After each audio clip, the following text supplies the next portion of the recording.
தேசிய கட்சிகளுக்கு ஆதரவு கொடுக்கவில்லை என்ற நிலைப்பாடு அல்ல, தேசிய கட்சிகளோடு கூட்டணியில் என்ற நிலைப்பாடு தான். ஏன்னு சொன்னால் யாராவது ஒருத்தர் பிரதமராக வந்து சேர வேண்டும்.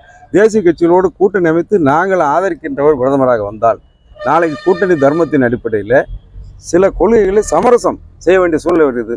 குறிப்பாக உதாரணம் சிஏஏ போன்ற சட்டமெல்லாம் வருகின்ற நேரத்தில் நாங்கள் எதிர்ப்பை பதிவு செய்தோம். எதிர்ப்பை பதிவு செய்தாலும் அன்றைக்குள்ள காலகட்டத்தில் வேறு மாதிரியாக ஆதரவு என்ற நிலைப்பாடு எங்கள் மீது சாயம் பூசப்பட்டது.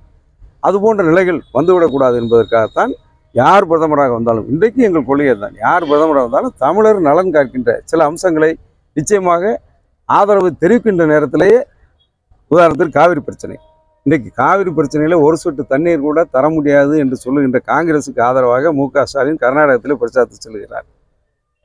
அப்பொழுது என்றால் தமிழகத்தை வஞ்சிக்கின்ற கர்நாடகத்தில் காங்கிரஸ் ஆட்சி இருக்கின்றது. ஒரு சொட்டு தண்ணீர் கூட தர முடியாது என்று சொல்லி முதலமைச்சர் துணை முதலமைச்சர் உட்பட மிக தெளிவாக ஆணித்தரமாக சொல்கின்றார்கள். அந்த அளவுக்கு இவர்களால் சொல்ல முடியவில்லை இந்த ஆட்சியாளர்கள். காரணம் கூட்டணி என்று சொல்லி, இந்தியா கூட்டணி என்று சொல்லி. இன்னும் வெக்கக்கேடான விஷயம், அங்கே போய் காங்கிரஸுக்கு வாக்கு சேர்ப்போம், இங்கே நம்முடைய முதலமைச்சர் கூட கர்நாடகாவுக்கு செல்ல இருப்பதாக தகவல் பத்திரிகை செய்தி மூலமாக பார்த்தோம். அப்படி என்றால் இவர் நிலைப்பாடு என்ன? தமிழகத்தை வஞ்சிக்கின்ற காங்கிரஸ் ஆட்சி மாநில என்ற இடத்துல போய் காங்கிரஸுக்கு ஆதரவு.